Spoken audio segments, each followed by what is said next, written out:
दोस्तों नमस्कार। Colonel Ajay CO Ajay astro money group first global astro finance digital channel से आपसे मुखातिब होता हूं। आज 20 अगस्त सन 2026 है। आज की इस एपिसोड में हम चर्चा करेंगे शुगर यानी चीनी के बारे में। गौरतलब है हमने आपको लगातार अपडेट दिए हैं पिछले लगभग 3 महीने में कि चीनी के दाम तेज हो सकते हैं और वो सही साबित हुए। साथ साथ हमने आपको ये भी कुछ आगाह किए थे कि सरकार चीनी की कीमतों को बहुत पैनी नज़र से नज़र रखी हुई है और उसको दामों को काबू में रखने के लिए सरकार हर संभव प्रयास कर सकती है। इसके अंदर सरकार ने 400 टन की लिमिट लगाना, 1 महीने के अंदर टर्नओवर घुमाना जैसे महत्वपूर्ण कदम उठा लिए हैं, लेकिन उसके बावजूद भी चीनी के दामों में कोई कटौती या कोई घटत नहीं देखी गई। अब सरकार ने अपना ब्रह्मास्त्र यानी असली अस्त्र चलाया है और अब चीनी के आयात पर, जिसमें हमने आपको पहले भी अपडेट दिया था कि ये सरकार एक कदम उठा सकती है, उसके ऊपर खबर आ गई है। जानिए पूरी रिपोर्ट विस्तार से। शुद्धता ऐसी जो हर घर की पसंद बने। सुधा महेश ठक्कर, हल्दी के विश्वसनीय निर्यातक। आज ही संपर्क करें। दोस्तों कहा जाता है कि एग्रो कमोडिटी जो कि हर घर की पसंद है, हर घर की ज़रूरत है और उसका जो व्यापार व्यवसाय कर रहा है और वो उसको सटीक विश्लेषण मिल जाए तो निश्चित रूप से उसको आगे बढ़ने से कोई नहीं रोक सकता है। चीनी जैसा व्यापार जिसके अंदर बहुत कम मार्जिन होता है लेकिन टर्नओवर बड़ा होता है। और दोस्तों याद रखिएगा कि बाज़ार हमेशा परिस्थितियों के अधीन होता है और विश्लेषण करना विश्लेषकों का काम होता है और आपका चैनल इसमें देश दुनिया में सबसे अग्रणी चैनल की पंक्ति में खड़ा है। खबर निकल के आ रही है कि भारत सरकार ने एक बड़ा फैसला लिया है। लगभग 10 लाख टन कच्चे चीनी की ड्यूटी फ्री आयात को मंजूरी दी है क्योंकि चीनी के दाम रिकॉर्ड कीमतों पर हैं और उसकी कीमतों पर लगाम लगाने की तैयारी की जा रही है। जानिए पूरी रिपोर्ट विस्तार से। साल 2026 में लाल मिर्च, हल्दी और धनिये में तेजी के बाद क्या अब जीरे की बारी? साल 2023 के अंदर हमारा ऐतिहासिक तेजी और फिर मंदी का अग्रिम अनुमान सही साबित हुआ था। Now at a decisive moment, contact for spot market special research report.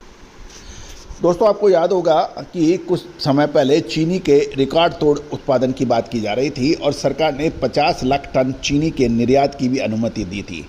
उस वक्त भी हमने कहा था कि ये संभवतः निर्यात पूरा होना मुश्किल है क्योंकि अंतर्राष्ट्रीय बाज़ारों में ज़बरदस्त चीनी में तेज़ी जारी हो रही है और इसका असर भारतीय बाज़ारों पर भी देर सवेर पड़ेगा और वैसा ही कुछ देखने को मिला है। और जहां भारत 50 लाख टन चीनी का निर्यात करने वाला था, अब 10 लाख टन रॉ यानी कच्चे चीनी के ड्यूटी फ्री आयात को मंजूरी की बात की जा रही है। देश में चीनी की आसमान छूती कीमतों पर अंकुश लगाने हेतु और आगामी त्योहारी सीजन में पर्याप्त उपलब्धता सुनिश्चित करने के लिए सरकार ने बड़ा नीतिगत कदम उठाया है।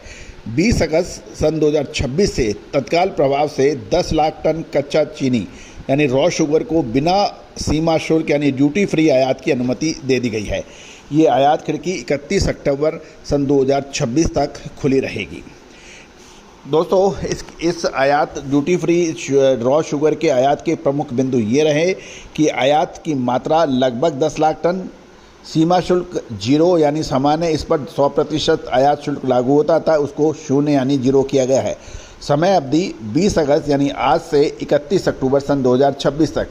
दोस्तों ये एक ऐतिहासिक कदम माना जा रहा है क्योंकि लगभग 10 साल में पहला मौका है कि भारत चीनी का आयात कर रहा है और आयातक के रूप में ग्लोबल शुगर मार्केट में दोबारा एंट्री की है। गौरतलब है कि इस समय अंतर्राष्ट्रीय बाज़ारों में चीनी के दाम आसमान छू रहे हैं भारत के साथ। इस फैसले के पीछे क्या कारण है, आइए हम समझ लेते हैं। मसाले, खुशबू और प्योर झाग, टेस्ट से भर दे हर जुबां पे स्वाद। एवरीडे मसाले, देश का स्वाद। में चीनी की भारी उछाल है। पिछले 2 महीनों में देश के भीतर चीनी के दाम लगभग 40% बढ़े हैं और कीमतें 16 साल के उच्चतम स्तर पर पहुंची है। कम उत्पादन और सीमित स्टॉक के चलते घरेलू सप्लाई प्रभावित हो गई है। लेकिन दोस्तों, इसके ऊपर हमारा यही कहना है कि जब इस्मा और विभिन्न संगठनों द्वारा और सरकार ने चीनी के उत्पादन की अच्छी खबरें दी थी, लेकिन अब कम उत्पादन और सीमित स्टॉक की बात की जा रही है। ऐसा क्यों? कौन है वो ऐसे लोग जो जिम्मेदार, जो गलत प्रोडक्शन की बात करते हैं, निर्यात के लिए लाइसेंस हासिल करना चाहते हैं और उसके बाद जब देश में चीनी जैसी महत्वपूर्ण कमोडिटी की गिरावट को जो बात है वो गिरावट की जगह 40% तक भाव बढ़ जाते हैं, तो ऐसी विश्लेषण क्या फ़ायदा, वो सरकारी संगठन हो या फिर शुगर मिल्स की महत्वपूर्ण एसोसिएशन, इसके ऊपर एक सवाल उठाया जाना चाहिए। अब तो फेस्टिवल डिमांड की बात करें, अगस्त से नवंबर के दौरान गणेश चतुर्थी, दशहरा, दिवाली जैसी महत्वपूर्ण त्योहारों के कारण चीनी की खपत में बढ़ोतरी होती है। साथ साथ थोक बल्क यूजर के लिए यानी 1 सितंबर से 30 नवंबर तक स्टॉक रखने के नियमों को भी कड़ा किया गया है, जिससे जमाखोरी पर अंकुश लग सकता है। अब बाज़ार पर इसका प्रभाव देख लेते हैं। डोमेस्टिक मार्केट की बात करें तो कच्चे चीनी के रिफाइन होकर सप्लाई चेन में आने से अवेलेबिलिटी बढ़ेगी, जिससे कीमतें नियंत्रित होने की संभावना है। अंतर्राष्ट्रीय बाज़ारों की बात करें तो भारत की नई मांग के कारण वैश्विक बाजार में चीनी में तेज़ी आ सकती है। इसमें आइस चीनी वायदा 2.51% बढ़कर 17.99 पर पहुंच गया है। त्यौहार मौसम से पहले उठाया गया ये कदम रिफाइनरी और घरेलू सप्लाई चेन को सीधा लाभ पहुंचाएगा और देश भर में चीनी के भावों को स्थिरता रखने में मददगार साबित हो सकता है।